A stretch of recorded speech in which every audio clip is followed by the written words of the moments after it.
in. Welcome. I'm your host, Artemis Black. One of our strongest emotions is fear. Science has even come up with names for different kinds of fears. From the fear of closed spaces to even the fear of the number 13. The emotion has made heroes out of few and cowards out of many. Gerald, over here. It's a great place you picked out for our meeting. You're late. If I didn't have to fight my way through a crowd at the bar, I might have been here on time. So, what's going on that we couldn't do this at the studio? You want something to drink? No thanks. Okay, here it is. Have you ever heard of the Mayfield house down in North Carolina? Should I have? The network thinks it'll be a perfect place to do one of our horror specials. Come on, Hank. I'm sick to death of doing those things. I know. That's what I told them. Spend a night at some abandoned house and see what happens. Well, I've done 7 specials, and every time, absolutely nothing happens. Oh, I catch a cold, but I never catch anything on tape. Yeah, well, this time, I think we got something. Take a look at these. Okay. So what am I looking at? These were taken by a hiker who came across the house. Yeah, so? Don't you see it? Up in the window? Oh, come on. A grainy photo of a shadow on a window, and you want to do an entire special on it? It's ridiculous. Well, I admit that the photo is a little grainy, but the network is adamant. Now, if you don't want to do it... I didn't say that. Hank, I like working for the network, and I'll do your little ghost show one more time. Who else is going? You, me, Sherry Abrams will be working the cameras, Pamela Walker's doing the sound, and... Wait, don't tell me. Let me guess. He's been on every special that we've had. Ricardo Amherst. How appropriate. Is there going to be a problem with you two? From me? No. From him? I know. It's a little awkward. Sherry and I were only married for 2 months. If she decided to hook up with that fake medium, that's her business. I think everybody knows everybody. I'll just start the production meeting right now. So where are we off to this time, Hank? North Carolina, to an old mansion that was owned by one Terrence Mayfield. How large of an old mansion are we talking about, Hank? Don't worry, Pam. We're going to be filming this using handhelds. There are plenty of places to put your mics. Handhelds? Really, Hank? Is this going to be one of your shaky found footage, oh, let's make the audience motion sick films? Hardly. This place is very large rooms, so your camera equipment will fit nicely. And what am I doing here? That's what I want to know. Now, don't be rude, Gerald. I'm getting to that. As our resident spiritualist, you'll be free to roam the house, with a camera, of course, to pick up any vibrations. The only vibrations he's going to pick up are the ones Sherry makes. Can we discuss this later? All right, children. Now, do you want to hear about the house or not? Go ahead, Hank. We are all ears. Thank you. The place was built sometime in the early 1800s. It was supposed to be some sort of plantation, but it never got off the ground. Terrence Mayfield did not believe in the use of slaves. He thought that a man that worked should be paid, which did not sit too well with the general consensus of the times. But there was another reason why the place never became a working plantation. And here it comes. Terrence Mayfield, according to local reports, was a practitioner in the dark arts. There was talk of blood sacrifices and sabbats being performed. Oh, this just gets better and better. I can see why the network was so interested. Dusty old house, rumors, and I can feel a cold coming on even now. Wouldn't be the first time. It was August 13th when the locals had had enough. 12 young girls had disappeared. The townspeople marched up to the doors, grabbed Mayfield, and burned him alive in the front yard. Since then, no one has ventured near the place. Over 100 years ago? place must be falling down by now. You would think so.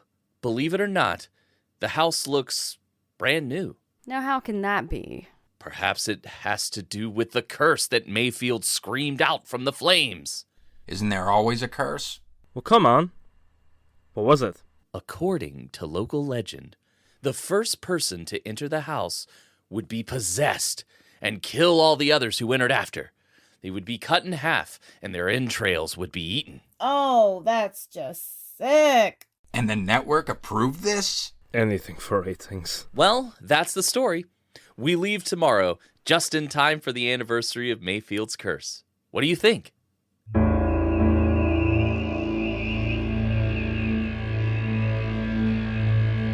I have spent a fair amount of time in the study of curses and witchcraft. I find the subject rather fascinating.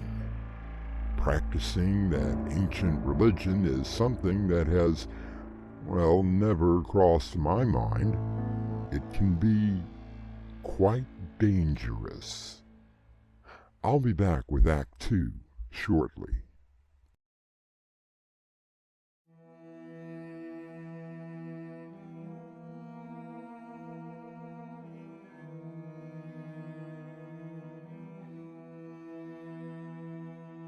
A film crew has arrived at an old mansion to investigate and document the anniversary of a curse. We find them now standing at the door to the Mayfield mansion. Be careful with the equipment. I'm not a goth. Hey, Hank, what about the crew? You are looking at it, old buddy. That's our illustrious producer. Always trying to save a penny when he can. Well, Gerald, don't just stand at the door. Open it.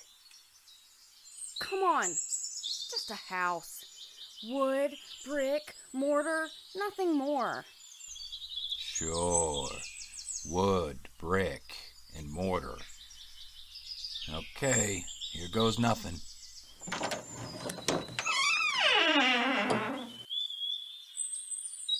Aren't you going to go in, or are you afraid of the curse? Pam, why don't you and Sherry start setting things up? Give Ricky a handheld and let him start doing a basic walkthrough. I do wish that you would not call me that. After all, I have one of the highest rated shows on the network. Which only proves that the public will watch anything. Enough, children. Go on, Ricardo. Make your walkthrough.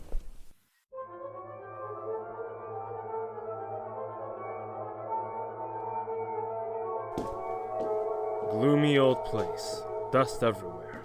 Not picking up anything yet. Feeling a slight sense of dread. Maybe. Something just doesn't feel right about the place. You're going to have to do better than that!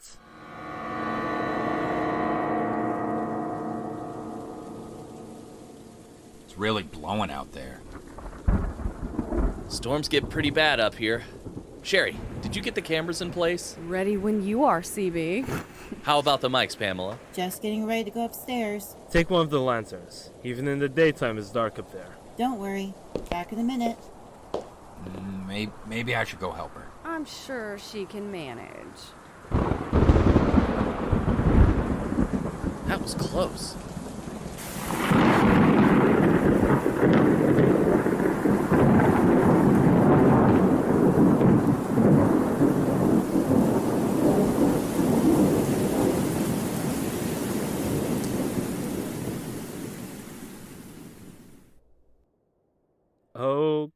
Okay, that was weird.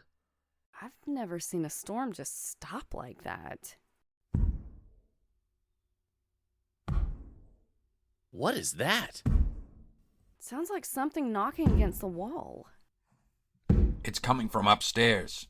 Pam's up there.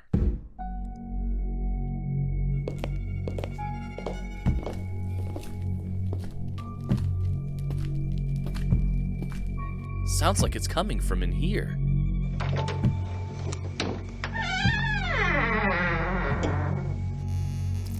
Pam? What the hell happened? She's hanging from the rafter, a rope tied under her arms.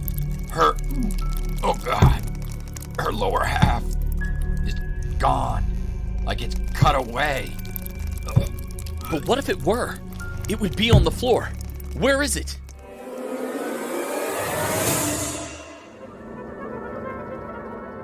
We need to get out of here. I'm going to start the van.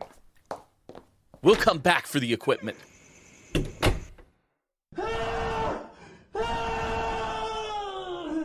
Richard? Richard! What the hell? He's been cut in half! Come on! Get in the van! Now! Look at the van! That tree! Storm must have blown it down. Maybe we can walk out. We are 15 miles out in the middle of nowhere. Cell phones aren't working, so we can't call anyone. What the hell is going on, Hank? I don't know. Oh, I admit we had some surprises cooked up. What sort of surprises? Just some sound effects that Pam cooked up to give the place a little atmosphere. But Pam is dead. Richard is dead. 15 miles or not, I'm getting the hell out of here. Better go after her. Sherry, hang on. Sherry! Gerald, help me. Sherry? Oh, God, no. Me. Your lower body. It's gone. Oh, God. What the hell?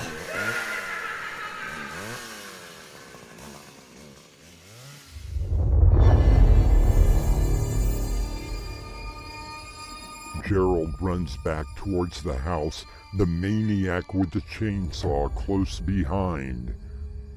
You don't run away, as I will return with Act 3.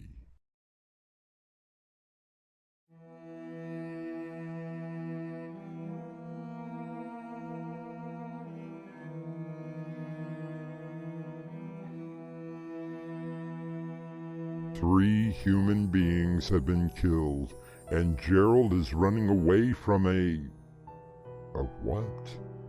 A ghost? An apparition that is capable of wielding a chainsaw? Or could it be death itself?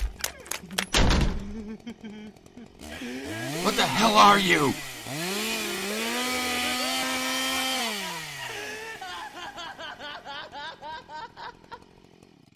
What is going on? Best work I've ever done. Just who the hell are you? I didn't think the chainsaw would ever start. Hank? Gerald, you were marvelous. Meet Dale Winfield, best special effects artist in Hollywood.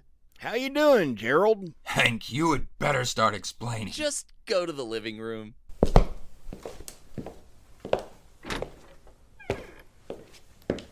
And the look on his face. Oh, hiya, Gerald. Seen any half corpses lately? Sharon? Pamela? Richard? What's going on? Just a bit of fun, old buddy. Fun? Fun? Now, calm down, Gerald. It was all the network's idea. A brand new show. Maybe not as extreme as this one. I would hope not.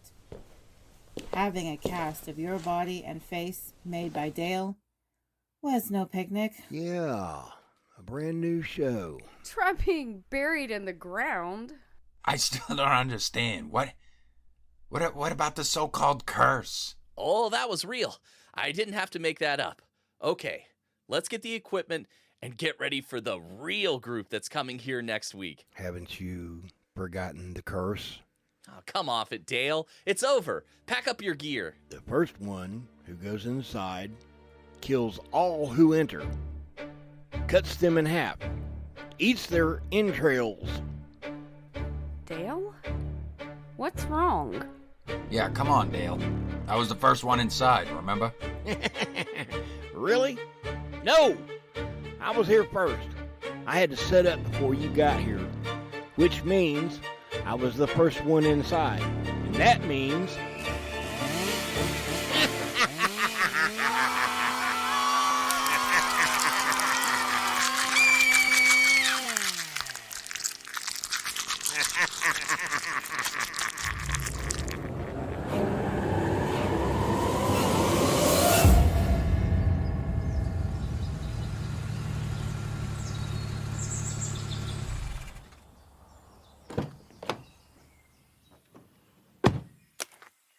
Hey!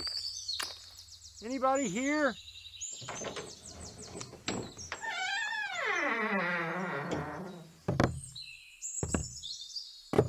Miss? Miss?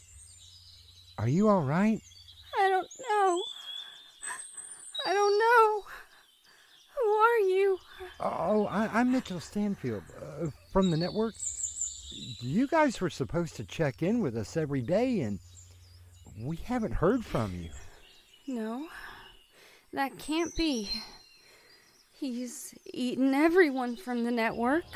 What? Miss, are you okay? He even gave me a taste. Said it was better when they were fresh. Won't you come inside?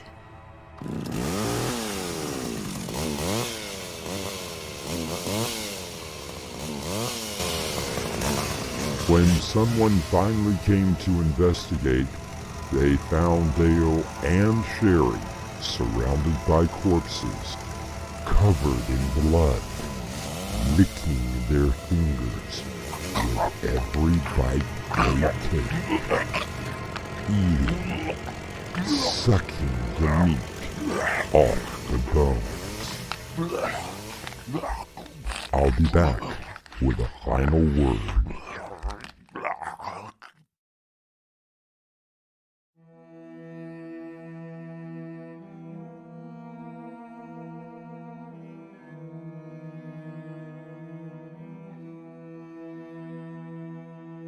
There have been cases reported of so-called curses against people.